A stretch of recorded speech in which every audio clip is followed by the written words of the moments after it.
जैसा कि कल हम रीजनिंग का क्लास में आप लोग का कैलेंडर वाला चैप्टर लिए थे, आज उसका सेकेंड पार्ट आपको हम पढ़ाते हैं। कल वाला थोड़ा सा रिवाइज करते हैं, उसके बाद आगे का प्रोसेस शुरू करते हैं। कल हम लोगों ने पढ़ा था डे निकालने के लिए। कल हम लोग पढ़े थे सामान्य वर्ष में कौन सा दिन है। अगर कोई आपको ईयर देता है और डेट देता है और पूछता है कि इस दिन इस डेट में कौन सा दिन था इस ईयर में, तो फिर आप उसका आंसर कैसे रिप्लाई करते हो। उसके लिए फॉर्मूला था कि पहले हम क्या लेते हैं, डेट लेते हैं। जो डेट आपको बताया गया वो डेट आप लेंगे। सेकंड मंथ लेंगे। उसके बाद आप क्या लेते हैं, ईयर लेते हैं। नॉर्मली जो कैलेंडर में हमारे दैनिक जीवन में जो चीजें चली आ रही हैं, दिन, महीने, साल, लीप ईयर ले लेते हैं और सेंचुरी ले लेते हैं। और यहाँ पे जो वीक के 7 डेज होते हैं उससे हमको क्या करना है, डिवाइड कर देना होता है। इसमें हम जैसे कि क्वेश्चन एक लेते हैं,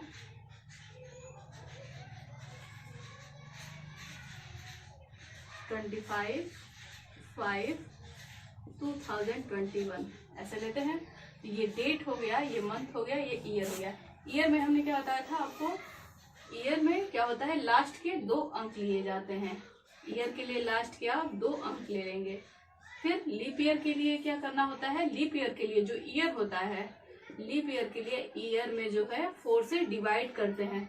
और ये ध्यान रखना है कि जो भागफल आता है, भागफल जो आता है वही हमारा क्या होता है, लीप ईयर होता है। देन सेंचुरी के लिए क्या करते हैं, जैसे ये 2021 है, यहाँ से हम 2000 लेते हैं। ठीक, इसको हम डिवाइड करते हैं 400 से। और इसमें ये ध्यान देना है कि लीप ईयर में भागफल लेते हैं, जबकि इसमें जो इसका रिमाइंडर आता है, जैसे इसमें रिमाइंडर इसका 0 आया, तो इसमें इसके हमको रिमाइंडर से मतलब होता है। और रिमाइंडर भी डायरेक्टली क्वेश्चन में पुट अप नहीं करना होता है फार्मूले में, उसके लिए होता है। सेंचुरी के लिए मैंने बताया था कि 100 अगर रहे तो आप 4 लेंगे, 200 रहता है तो 2 लेंगे, 300 रहने पे 0 लेंगे। और अगर 0 यानी कि अगर कंप्लीटली डिवाइड हो जाता है, जैसा कि ये हुआ है, कंप्लीटली डिवाइड हो गया है, 4 5 20 और ये 2 0 कैंसिल आउट हो गया। तो ये जो 5 बचा है, यानी कि 5 से मतलब हमको है नहीं, हमको रिमाइंडर से मतलब। तो रिमाइंडर अगर 0 आता है उसके लिए कोड हम 6 लेते हैं, हमको इससे मतलब होता है। ये रखना होता है क्वेश्चन में। जब इतनी चीजें सॉल्व कर लेते हैं तो इसमें सबको पुटअप करके सॉल्व करते हैं। 7 से डिवाइड करने के बाद जो भी रिमाइंडर आता है, 1 2 3 4 जो भी है, उसके लिए हम क्लॉक का सहारा लेते हैं डे बताने के लिए। 1 आता है तो संडे, 2 आता है तो मंडे, 3 आता है तो ट्यूजडे, इस तरीके से। लास्ट में 7 या तो बचता है या फिर 0, यानी कि डिवाइड करने पे या तो 0 आए या तो 7 आए, उसके लिए हम सैटरडे लेते हैं। सैटरडे के लिए 2 ऑप्शन होता है।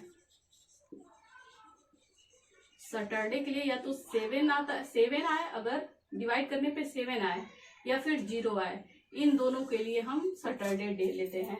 इस तरीके से कल का हमारा इसी टॉपिक पे था क्वेश्चन। अब इसके आगे हम पढ़ते हैं। अब हम कल तो सामान्य वर्ष के लिए बताए थे, आज जो है अधिवर्ष के लिए, अधिवर्ष यानी कि लीप ईयर जिसको बोलते हैं, अधिवर्ष यानी कि लीप ईयर। लीप ईयर के लिए इसमें क्या है, सेम वही प्रोसेस होता है, बस इसमें क्या है कि जैसा कि हम जानते हैं कि लीप ईयर कब होता है, जब फेब में 29 डेज होते हैं, उस ईयर को हम क्या बोल देते हैं कि ये लीप ईयर हो गया। इसके लिए हमें बस थोड़ा सा चेंजिंग, बाकी सारे कैलकुलेशन सेम होते हैं, बस थोड़ी सी चेंजिंग ये करनी है कि इसके कोड में थोड़ा सा चेंज लाते हैं। सामान्य वर्ष से इसके कोड में थोड़ा सा चेंज लाते हैं। अच्छा, एक और चीज है कि हम लीप ईयर पता कैसे करते हैं, ये भी देख लीजिए। लीप ईयर के लिए जो भी ईयर होता है उसके लास्ट के 2 अंक लेकर के, जैसे कि 2020 ले लीजिए। सपोज 2020 में 20 ये है, 20 है, इसको 4 से डिवाइड करते हैं। अगर ये कंप्लीटली कट गया, 5 बार में कंप्लीटली कट गया, तो जो कंप्लीटली कट जाता है यानी कि वो लीप ईयर है। और जो डिवाइड नहीं होता है, जैसे कि 2021 है, इसमें रिमाइंडर बच गया, 5 बार में तो डिवाइड हुआ लेकिन रिमाइंडर इसमें बच गया 1, तो ये रिमाइंडर जिसमें बच जाता है वो लीप ईयर नहीं है। जिसमें रिमाइंडर नहीं बचता है वो रिमाइंडर यानी कि 0 होता है, वो लीप ईयर है। तो इस लीप ईयर के लिए हम डे कैसे निकालेंगे, इसका थोड़ा सा कोड चेंज होता है, बाकी सारे कैलकुलेशन बिल्कुल सेम होते हैं। जैसे कि सामान्य वर्ष में पहले हम मंथ्स लिख लेते हैं, जनवरी फरवरी है मंथ के लिए। सामान्य वर्ष के लिए जो कोड लिए थे वो क्या था, 144 025 036 146 ऐसा लिया गया था। अब अधिवर्ष के लिए हम क्या करते हैं, बाकी सारी चीजें सेम होती है, बस ये 2 मंथ्स को हमें देखना होता है। ये जो 2 मंथ्स हैं इससे सामान्य वर्ष से अधिवर्ष में 1 कम कर दिया जाता है। जैसे कि इसके लिए कोड में 1 था तो इससे 1 कम यहाँ पे 0 ले लिए, इससे 1 कम यहाँ पे 3 ले लिए, बाकी सारी चीजें सेम होती हैं। 4025 036 146 ऐसा लेते हैं। बस ये दोनों कोड जो होता है उससे थोड़े अलग हो जाते हैं, 1 कम हो जाता है। बाकी सारे कैलकुलेशन के भी प्रोसेस बिल्कुल सेम होते हैं लीप ईयर के लिए। ये हमारा लीप ईयर के लिए था। इसमें भी अगर इसके क्वेश्चन को सॉल्व करना हो, क्वेश्चन एक सॉल्व करते हैं जिससे और क्लियर हो जाएगा। जैसे कि अब लेते हैं 2 Feb 2021, इसमें कौन सा डे होगा, यहाँ लेते हैं लीप ईयर्स का कोई ले लेते हैं 3 Jan 2020 में डे बताना है। देखिए कैसे इन दोनों का कैलकुलेशन थोड़ा सा डिफरेंट हो जाता है। इसमें रखने के लिए जो फार्मूला हमारा होता है उसमें रखें। पहले क्या रखना होता है, डे रखना होता है। डे है, मंथ हो गया, देन ईयर होता है, लीप ईयर होता है, सेंचुरी होता है। इसको डिवाइड हम करते हैं किससे, 7 से। इसमें डे लीजिए, डेट होता है यहाँ पे।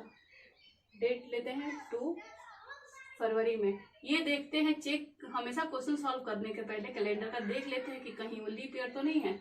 ये 4 से कम्प्लीटली डिवाइड नहीं हो रहा है, यानी कि ये सामान्य वर्ष है। इसमें मंथ जो ये कोड था इसी को लेंगे, तो इसमें फरवरी के लिए 4 लेंगे। बस यही एक चीज होती है जो डिफरेंट होती है, बाकी दोनों का कैलकुलेशन बिल्कुल सेम होता है, फार्मूला तो सेम है ही। ईयर के लिए जो लास्ट का 2 डिजिट है 21 लेते हैं। लीप ईयर के लिए क्या करते हैं, यहाँ पे देखिए, लीप ईयर के लिए हम क्या करते हैं 21 में 4 का डिवाइड करते हैं। 5 बार में डिवाइड होता है और इसी से हमको लीप ईयर में मतलब होता है। इसको भागफल बोलते हैं, भागफल। सेंचुरी और लीप ईयर दोनों में यही डिफरेंस है कि लीप ईयर में 4 से डिवाइड करना होता है और वही सेंचुरी के लिए जो है 400 से डिवाइड करना होता है। और यहाँ पे भागफल लिया जाता है, यहाँ पे रिमाइंडर लिया जाता है। तो यहाँ पे 2000 लेना होगा, सेंचुरी के लिए 2000 से लेंगे तो इसमें रिमाइंडर क्या बचेगा हमारा, 0 कम्प्लीटली कट जाएगा। एक और चीज ध्यान देना होता है कि सेंचुरी में कोड जो होते हैं अलग अलग होते हैं, जो आपको पहले बता चुकी हैं। 100 के लिए 4 है, 200 के लिए 2 है, 300 के लिए 0 है, एंड 0 अगर आता है यानी कि कम्प्लीटली कट जाता है तो उसके लिए 6 है। अब यहाँ पे हम देखते हैं, यहाँ पे लीप ईयर पहले पुट अप करते हैं 5, देन सेंचुरी 6 अपॉन में क्या हो गया 7 हो गया। इसको हम कैलकुलेट करते हैं 38/7 आता है। ये इसे डिवाइड होता है 5 बार में, लेकिन रिमाइंडर इसमें कितना आ रहा है 3 आ रहा है। रिमाइंडर 3 आ रहा है तो इसके लिए हम क्लॉक में देखते हैं कि कौन सा डे है, 1 2 3, यानी कि संडे मंडे ट्यूसडे। कौन सा डे हो गया ये, ट्यूसडे। ये हमारा आंसर हो गया। अब इस क्वेश्चन में आते हैं। इस क्वेश्चन में ये देखते हैं कि ये लीप ईयर है, क्योंकि ये 4 से कम्प्लीटली डिवाइड हो जा रहा है 5 टाइम्स में। तो इसके लिए अब सॉल्व करते हैं। डेट जो हो गया 3 हो गया। यही ध्यान देना है कि जनवरी है तो इसके लिए हम क्या लेंगे, 0, यहाँ पे 0 रखते हैं और उसके बाद ईयर रखते हैं तो 20 हो जाएगा। देन लीप ईयर के लिए क्या करते हैं, इसको डिवाइड करते हैं, 22 को 4 से डिवाइड करते हैं, 5 टाइम्स में जाएगा। सेंचुरी के लिए वही क्या होता है, 2000 में 400 से डिवाइड करते हैं और इसका रिमाइंडर 0 आता है, 0 के लिए कोड जो होता है 6 हो जाता है, अपन में 7 हो जाता है। अब हम इसको कैलकुलेट करते हैं तो 34/7 आता है। इसको डिवाइड करते हैं तो 4 टाइम्स में जाएगा, 28 होगा, 28 और यहाँ पे आ रहा है 6 के लिए हम देखते हैं क्लॉक में कौन सा डे होता है। 6 के लिए Sunday, 1 2 3 4 5 6, Sunday, Monday, Tuesday, Wednesday, Thursday, Friday. 6 days क्या पड़ रहा है, फ्राइडे, यानी कि यहाँ पे हमारे आंसर में क्या हो गया, फ्राइडे। इस तरीके से हम क्वेश्चन को सॉल्व करेंगे। सामान्य वर्ष और लीप ईयर्स में बस ये थोड़ा सा आपको कोड का ध्यान रखना है, बाकी सारे कैलकुलेशन बिल्कुल सेम होंगे। इस तरीके से आप क्वेश्चन एग्जाम में सॉल्व कर सकते हैं और इसको लगातार आप 1 से 2 बार रिवीजन करते हैं तो आपका ये बिल्कुल कोड इजी होता है, याद हो जाएगा। 144, 025, 036, 146, उसमें से बस लीप ईयर के लिए कम कर देना होता है। इस तरीके से हम लीप ईयर के भी क्वेश्चंस को इजीली सॉल्व कर लेंगे।